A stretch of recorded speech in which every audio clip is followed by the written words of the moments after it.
പല അമ്മമാർക്കുള്ള ഒരു ബുദ്ധിമുട്ടാണ് പ്യൂബർട്ടിനെ കുറിച്ച് കുട്ടികളെടുത്ത് പറഞ്ഞു മനസ്സിലാക്കി കൊടുക്കുക എന്നുള്ളത്. അതൊരു തരത്തിലുള്ള ഒരു ഇൻഹിബിഷൻ ആണ് പല അമ്മമാർക്കും. എങ്ങനെ ഇതൊക്കെ ഞാൻ കുഞ്ഞിന്റെ അടുത്ത് എക്സ്പ്ലെയിൻ ചെയ്യും, അല്ലെങ്കിൽ ഏത് സമയം മുതൽ ഏത് പ്രായം മുതൽ ഞാൻ ഇതൊക്കെ പറഞ്ഞു കൊടുക്കണം എന്നതിനെ കുറിച്ച്. അപ്പൊ തീർച്ചയായും നമ്മൾ കുഞ്ഞുങ്ങളുടെ അടുത്ത് എല്ലാം ഓപ്പൺ ആയിട്ട് തന്നെ സംസാരിക്കണം. അത് ആൺപെൺ വ്യത്യാസമില്ലാതെ തന്നെ നമ്മൾ ഡിസ്കസ് ചെയ്യേണ്ട ഒരു ടോപ്പിക്കാണ്. ഇല്ലെങ്കിൽ എന്താ സംഭവിക്കുക എന്ന് വെച്ചാൽ നമ്മൾ പല സ്ത്രീകളും ചെയ്യുന്ന ഒരു മിസ്റ്റേക്കാണ്.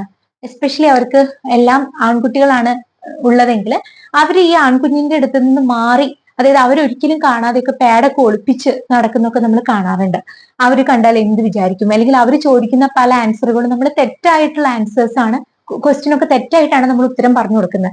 അപ്പൊ ഇങ്ങനെയൊന്നും ഒരിക്കലും ചെയ്യാൻ പാടില്ല. കാരണം ഇതിനുള്ള ഉത്തരം തേടി അവർ ചിലപ്പം ചീത്ത ചില വീഡിയോകൾ കാണാനും അതുപോലെ ചീത്ത ആവശ്യമില്ലാത്ത ഡിസ്കഷനിലേക്ക് പോകാനൊക്കെ സാധ്യത കൂടുതലാണ്. അപ്പൊ ഇതൊക്കെ ഒഴിവാക്കാൻ ഏറ്റവും നല്ലതെന്ന് പറഞ്ഞാൽ അവരുമായിട്ട് ഒരു ഓപ്പൺ കമ്മ്യൂണിക്കേഷൻ ഉണ്ടാവുക എന്നുള്ളതാണ്. അപ്പൊ ഇന്നത്തെ ടോപ്പിക് പ്യൂബർട്ടിനെ കുറിച്ചാണ്. പ്യൂബർട്ടി എന്ന് പറയുമ്പം ബോയ്സിലും ഗേൾസിലും ഉണ്ടാവുന്ന ഒരു കാര്യമാണ് അല്ലെ. അപ്പം ബോയ്സിൽ എന്ന് പറഞ്ഞാൽ അത് കുറച്ച് നേരത്തെ തുടങ്ങും. 9 to 14 ഇയേഴ്സിൽ തന്നെ അവർക്ക് പ്യൂബർട്ടിയുടെ ചേഞ്ചസ് സ്റ്റാർട്ട് ചെയ്യും. അതായത് നമ്മൾ സിമ്പിൾ ആക്കി പറഞ്ഞു കഴിഞ്ഞാല് നമ്മുടെ ശരീരത്തിലെ എല്ലാ അവയവവും വളരുന്നുണ്ട്. നമ്മൾ പറയുകയാണെങ്കിൽ നമ്മുടെ ഹെയർ വളരുന്നുണ്ട്. അതൊക്കെ നമുക്ക് ഒബ്വിയസ്ലി കാണാൻ പറ്റുന്ന ഒരു കാര്യമാണ് അല്ലെ. ഹെയർ, അതുപോലെ തന്നെ നെയിൽസ് വളരുന്നത്, ഇതൊക്കെ നമുക്കറിയാം. അതുപോലെ തന്നെ നമ്മുടെ ശരീരത്തിൽ മറ്റുള്ള അവയവങ്ങളും വളർന്നുകൊണ്ടിരിക്കും. പ്യൂബർട്ടിയിൽ ബോയ്സിനെ സംബന്ധിച്ചിടത്തോളം നടക്കുന്ന ചില ചേഞ്ചസ് എന്ന് പറഞ്ഞാല് അവരുടെ പ്രൈവറ്റ് പാർട്സ്, അതായത് ടെസ്റ്റിസും അതുപോലെ തന്നെ പെനിസും ഇതിന്റെ നീളം കൂടും. അതാണ് ആദ്യം നടക്കുന്ന ചേഞ്ചസ്. പിന്നെ ഇവരുടെ സ്വകാര്യ ഭാഗങ്ങളിൽ ഹെയർ ഗ്രോത്ത് ഉണ്ടാവും. കക്ഷത്തിലും പ്യൂബിക് ഏരിയയിലൊക്കെ ഹെയർ ഗ്രോത്ത് ഉണ്ടാവും. അതുപോലെ തന്നെ അവർക്കൊരു വോയിസിലുള്ള ചേഞ്ചസ് ഉണ്ടാവും, ഒരു മസ്കുലിൻ ഫീച്ചേഴ്സ് വരും. ഇതൊക്കെയാണ് മെയിൻലി നമ്മൾ ബോയ്സിന്റെ ശരീരത്തിൽ ഉണ്ടാവുന്ന പ്യൂബർട്ടി ചേഞ്ചസ്. പിന്നെ പൊടിമീശൊക്കെ മുളച്ചു തുടങ്ങും, താടി വരും. അതൊക്കെയാണ് അവരിൽ ഉണ്ടാവുന്ന കാര്യങ്ങൾ. ഇനി ഗേൾസിന് എടുത്തു കഴിഞ്ഞാൽ അതിനെയാണ് നമ്മൾ പ്രത്യേകമായിട്ട് ആർത്തവം എന്നുള്ള പേരിട്ട് വിളിക്കുന്ന ഒരു സംഭവം. ഇതൊന്നുമല്ല, നമുക്ക് മെയിൻലി ഇതിൽ എന്താ മനസ്സിലാക്കേണ്ട ഒരു കാര്യം എന്ന് പറഞ്ഞാൽ സ്ത്രീകളില് ഒരു പ്രത്യുൽപാദന ശേഷിക്ക് വേണ്ടിയിട്ട് നമ്മുടെ ശരീരം സജ്ജമാക്കുന്ന ഒരു പ്രക്രിയയാണ് ആർത്തവം എന്ന് പറയുന്നത്.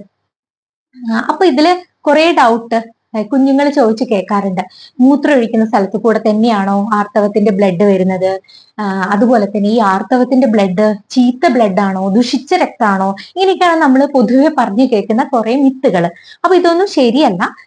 ഒരിക്കലും അത് ഒരു ചീത്ത രക്തമോ അല്ലെങ്കിൽ അത് സ്പർശിച്ചു എന്ന് വിചാരിച്ചിട്ട് ഭയങ്കര വലിയ പ്രശ്നങ്ങൾ ഉണ്ടാവും, അങ്ങനെയൊന്നുമില്ല.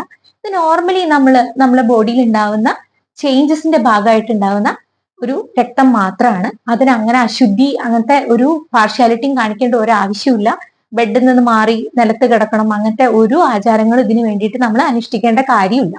അപ്പം ഇത് ഞാൻ നേരത്തെ പറഞ്ഞ പോലെ തന്നെ നമ്മുടെ ശരീരം സജ്ജമാകുന്ന ഒരു അവസ്ഥയാണ് ഈ ആർത്തവം എന്ന് പറയുന്നത്. നോർമലി അത് കുട്ടികളിൽ കാണുന്നത്, ഒരു പെൺകുട്ടികളിൽ കാണുന്നത് ഒരു 10 to 15 ഇയേഴ്സിന്റെ ഇടയിലാണ്. ഇപ്പം നമ്മുടെ ജീവിക്കുന്ന സാഹചര്യവും നമ്മൾ കഴിക്കുന്ന ഭക്ഷണത്തിന്റെയും ചില പാരമ്പര്യ ഘടകങ്ങൾ കാരണവും ചില കുഞ്ഞുങ്ങൾക്ക് വളരെ നേരത്തെ തന്നെ ഈ മെനാർക്കി അച്ചീവ് ചെയ്യാറുണ്ട്. അപ്പം അതൊന്നും ഒരു രോഗാവസ്ഥയൊന്നും അല്ല. അപ്പൊ അതൊക്കെ വളരെ നോർമൽ ആയിട്ട് തന്നെ കണ്ടാൽ മതി. പക്ഷെ ലെസ് ദാൻ 7 ഇയേഴ്സിന്റെ താഴെയുള്ള കുഞ്ഞുങ്ങൾക്ക് ഈ മെനാർക്കി അറ്റൈൻ ചെയ്യുന്നുണ്ടെങ്കിൽ നിങ്ങൾ അടുത്തുള്ള പീഡിയാട്രിഷ്യനെ കാണിക്കേണ്ടത് അത്യാവശ്യമാണ്. ഇനി മെൻസസിൽ എന്താണ് നടക്കുന്നത്? ഞാൻ നേരത്തെ പറഞ്ഞ പോലെ തന്നെ നമ്മുടെ ശരീരം വളരുമ്പോൾ തന്നെ നമ്മുടെ എല്ലാ അവയവവും വളരുന്നുണ്ട്. അപ്പൊ ബ്രെയിൻ ഗ്രോത്തിന് ഫലമായിട്ട് നമ്മൾ ബ്രെയിൻ ഒരു ഇമ്പൾസ് പാസ് ചെയ്യും. നമ്മുടെ ഒരു ഗ്രന്ഥിയിട്ട് പിറ്റ്യൂട്ടറി എന്ന് പറഞ്ഞാൽ ആ പിറ്റ്യൂട്ടറിയിലേക്ക്. അങ്ങനെ പിറ്റ്യൂട്ടറി നമ്മുടെ ഗർഭാശയ ഭിത്തികളിലെ ഒരു പ്രവർത്തനത്തിന്റെ ഫലമായിട്ടാണ് നമുക്ക് ഈ ആർത്തവ ബ്ലഡ് ഉണ്ടാവുന്നത്. ഇത് നോർമലി ഒരു 80 ml ബ്ലഡ് ഒക്കെ ഈ ആർത്തവത്തിന്റെ സമയത്ത് സ്ത്രീകളുടെ ശരീരത്തിൽ നിന്നും പുറത്തേക്ക് പോകുന്നുണ്ടാവും. പിന്നെ ആ ഒരു ആവറേജ് ടൈം പീരീഡ് എന്ന് പറഞ്ഞാൽ 3 to 7 days ആണ് ഈ ബ്ലീഡിംഗ് ഒക്കെ ഉണ്ടാവുക. ചില ആളുകൾ 3 days തന്നെ സ്റ്റോപ്പ് ചെയ്യും. ചില ആളുകളിൽ 7 days വരെ ബ്ലീഡിംഗ് ഉണ്ടാവും. ബിയോണ്ട് 7 days ബ്ലീഡിംഗ് ഉണ്ടെങ്കിൽ നിങ്ങൾ എന്തായാലും നിങ്ങളെ പീഡിയാട്രിഷ്യനെ കാണിക്കേണ്ടതാണ്. പിന്നെ വേറൊരു കാര്യം എന്ന് പറഞ്ഞാൽ നമ്മൾ ആർത്തവ സമയത്തുള്ള ഹൈജീനെ കുറിച്ചാണ് പറയുന്നത്. വളരെ വൃത്തിയായിട്ട് നടക്കേണ്ട ഒരു സമയമാണ്. 2 നേരം വേണമെങ്കിൽ കുളിക്കാം. പിന്നെ അതുപോലെ തന്നെ നമ്മുടെ ഉപയോഗിക്കുന്ന പാൻറ്റീസ്, ഇന്നർവെയേഴ്സ് ഒക്കെ ഒരു 2 പ്രാവശ്യമെങ്കിലും ചേഞ്ച് ചെയ്യാൻ വേണ്ടിയിട്ട് ശ്രദ്ധിക്കണം. ഇനി ഇപ്പൊ നേരത്തെ ചോദിച്ച പോലെ തന്നെ ഒരു ഡൗട്ട് ആയിരുന്നു, ആർത്തവത്തിന്റെ ബ്ലഡ് ഏത് ഭാഗത്തു കൂടിയാണ് പോകുന്നത്? ഒരിക്കലും മൂത്രമൊഴിക്കുന്ന സ്ഥലത്തു കൂടിയല്ല പോകുന്നത്. സ്ത്രീകൾക്ക് 3 ദ്വാരങ്ങളാണ് മെയിനായിട്ട് പറയുന്നത്. ഒന്ന് നമുക്കറിയാം ആനസ് കഴിഞ്ഞിട്ട് പിന്നെ പറയുന്ന ഒരു സാധനം എന്ന് പറഞ്ഞാൽ അതായത് ഗർഭാശയത്തിലേക്കുള്ള ഓപ്പണിംഗ്, യോനി എന്ന് പറയും. അതിലൂടെ കൂടിയാണ് ഈ ആർത്തവ ബ്ലഡ് വരുന്നത്. പിന്നെയാണ് നമ്മളെ ഈ മൂത്രനാളി വരുന്നത്. മൂത്രനാളി കൂടെ മൂത്രം മാത്രമേ പോവുള്ളൂ, ഒരിക്കലും ഈ ആർത്തവ രക്തം അതിലൂടെ പോവില്ല.